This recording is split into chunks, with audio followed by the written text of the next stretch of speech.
जो भी आपकी मनोकामना है, जो भी आपकी इच्छा है वो पूरी होती है। आपके जीवन में जो भी कोई दुख है, दर्द है, कष्ट है, उससे आपको मुक्ति मिलती है। जन्मों जन्मों के आपके संचित पाप कर्म कट जाते हैं। और ये मंत्र जो है माँ पार्वती ने दिया था, जो हमारे चंद्रदेव हैं उनकी माताजी को दिया था। और कहानी है कि एक बार राजा दक्ष जो है उन्होंने चंद्रमा को श्राप दिया था। और उसके पीछे कहानी है कि राजा दक्ष की 27 पुत्रियों का विवाह चंद्रमा के साथ हुआ था, चंद्रदेव के साथ हुआ था। तो चंद्रदेव उन 27 पत्नियों में से रोहिणी को सबसे ज्यादा प्यार करते थे, सबसे ज्यादा उसी को चाहते थे। तो बाकी की जो 26 पत्नियां थी वो हमेशा अपने पिता से शिकायत करती थी कि हमारे जो पति हैं, जो चंद्रदेव हैं, वो रोहिणी को ज्यादा प्यार करते हैं और हमसे कोई ज्यादा लगाव नहीं रखते, प्यार नहीं करते। तो राजा दक्ष ने बार बार चंद्रमा को समझाया। और जब चंद्रमा कहते थे कि मैं क्या करूं, ठीक है वो मेरी पत्नियां हैं, मैं समझता हूं जो भी एक पति का कर्तव्य है वो मैं पूरा करता हूं, लेकिन मेरा प्रेम जो है वो रोहिणी से ही है। ये बात राजा दक्ष को जो है गवारा नहीं हुई और वो नाराज हुए। एक बार वो नाराज हुए, बार बार उन्होंने चंद्रदेव को समझाया था, लेकिन फिर भी बाकी जो उनकी पुत्रियां थी 26, उनकी शिकायत रहती थी कि चंद्रदेव जो है रोहिणी को सबसे ज्यादा प्यार करते हैं। तो एक बार राजा दक्ष ने फिर चंद्रदेव को श्राप दे दिया कि तुम जो है 6 रोग से पीड़ित हो जाओ और धीरे धीरे धीरे धीरे करके तुम समाप्त हो जाओ, तुम्हारा क्षय हो जाए। जब वो इस श्राप का उन पे असर होने लगा और उनका शरीर क्षीण होने लगा, तो उनके माता पिता को बहुत चिंता हुई, उनकी पत्नी को बहुत चिंता हुई, रोहिणी को। तो उनकी माता जो है कैलाश मानसरोवर यानी कि कैलाश पर्वत पे भगवान शिव के दर्शनों के लिए गई, क्योंकि नारद मुनि जी ने कहा था, ब्रह्मा जी ने कहा था, विष्णु जी ने कहा था और सभी देवताओं ने कहा था कि भगवान शिव की कृपा से ये श्राप जो है वो समाप्त हो सकता है, तो हमें शिव की शरण में जाना चाहिए। तो चंद्रदेव की जो माता जी थी वो भगवान शिव के पास गई कैलाश में, और वहां भगवान शिव तो उनको नहीं मिले, लेकिन माँ पार्वती वहां मिली। और जब उन्होंने अपनी एक सारी आप बीती सुनाई, अपना कष्ट, अपना दुख उनको बताया, तो उन्होंने कहा कि आप इस मंत्र का जाप करो। और जब इस मंत्र का जाप उनकी माताजी ने किया, उनके पिता ने किया, यानी कि चंद्रदेव की माता ने, चंद्रदेव के पिता ने किया, और फिर जो है सभी देवी देवताओं ने भी उनके लिए प्रार्थना की, इस मंत्र की साधना की, और स्वयं चंद्रदेव ने और रोहिणी ने इस मंत्र की साधना की।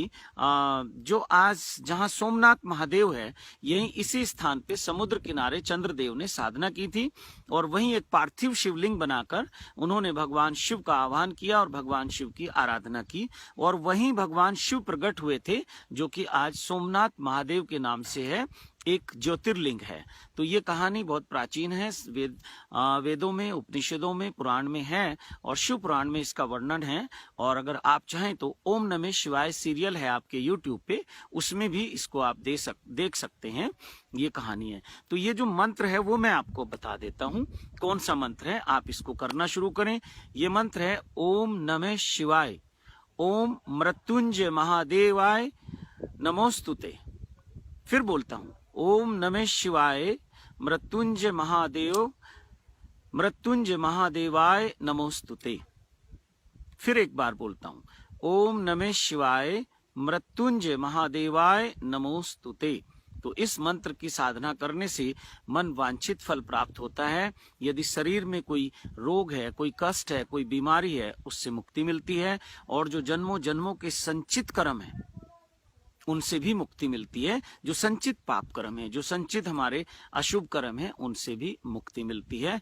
तो इस मंत्र की साधना जो भी साधक करेगा उसको मन वांछित फल मिलेगा, उसको मनचाहा वरदान मिलेगा, सुख शांति समृद्धि मिलेगी, सत्यम शिवम सुंदरम का मार्ग मिलेगा, और महादेव का साक्षात्कार मिलेगा। क्योंकि जब चंद्रदेव ने इस मंत्र की साधना की तो स्वयं महादेव को वहां आना पड़ा, उनको दर्शन दिया और उनको आशीर्वाद दिया कि आप जो है इस 6 रोग से मुक्त हैं। लेकिन श्राप से पूर्ण रूप से मुक्त नहीं हुए वो। भगवान शिव ने कहा कि दक्ष प्रजापति ने आपको श्राप दिया है तो उसका कुछ असर रहेगा। तो उन्होंने कहा कि आप जो है शुक्ल पक्ष में एक एक थोड़ा थोड़ा करके, रत्ती रत्ती करके, एक एक अंश करके आप बढ़ना शुरू हो जाएंगे और पूर्णिमा के दिन आप पूर्ण हो जाएंगे। और फिर कृष्ण पक्ष में आप एक एक अंश, एक एक रत्ती कह सकते हैं या एक एक अंश कह सकते हैं, या आंशिक रूप से आप क्षीण होना शुरू हो जाएंगे और अमावस्या के दिन आप लुप्त हो जाएंगे। तो भगवान शिव की कृपा से आज जो चंद्रदेव ब्रह्मांड में नक्षत्रों में आज विराजमान हैं और हमें उनकी आशीर्वाद कृपा मिलती है। चंद्रदेव भी एक ग्रह है, नक्षत्र हैं, और हमारी जो राशि है, जो कुंडली है, उस पे उनका प्रभाव अक्सर देखा जाता है। और चंद्रदेव की कृपा अगर जिस पे हो जाए तो वो शिव भक्त हो जाता है, और चंद्रदेव की कृपा हो जाए तो उस व्यक्ति के भीतर शीतलता, शांति, आनंद ये सब प्राप्त होता है। और फिर देवादिदेव का अगर दर्शन हो जाए तो फिर कहना ही क्या है। और ऐसा वर्णन है शिव महापुराण में कि भगवान शिव बहुत भक्त वत्सल हैं, बहुत दयालु हैं, कृपालु हैं, करुणा के सागर हैं, और जब भी कोई उन्हें सच्चे मन से, सच्चे हृदय से पुकारता है वो हाजिर हो जाते हैं। जब भी कोई अपनी किसी मनोकामना को लेकर साधना करता है तो वो जरूर उसको मनवांछित फल देते हैं। तो आइए, इस जो मंत्र है ये सिद्ध मंत्र है, मैंने स्वयं इसको सिद्ध किया है, और इस मंत्र को आप करिए। जो मंत्र माँ पार्वती ने दे दिया तो वो वैसे भी सिद्ध है, लेकिन फिर जो मंत्रों को सिद्ध करने की एक प्रक्रिया है, उस प्रक्रिया से मैं गुजरा हूँ इस मंत्र के साथ। इस मंत्र की मैंने साधना की है और ये मंत्र मैं आज आपको दे रहा हूँ। लेकिन जो लोग केवल इस मंत्र की साधना कर रहे हैं और शिव कृपा योग परिवार से नहीं जुड़े हुए हैं, ये शिव कृपा योग क्या है, साधकों का एक समूह है, तो इसके कुछ रूल रेगुलेशन है, तो उसमें कुछ और मंत्र हैं, तो उन मंत्रों की साधना भी साथ में करेंगे तो जीवन आनंद से परिपूर्ण हो जाएगा।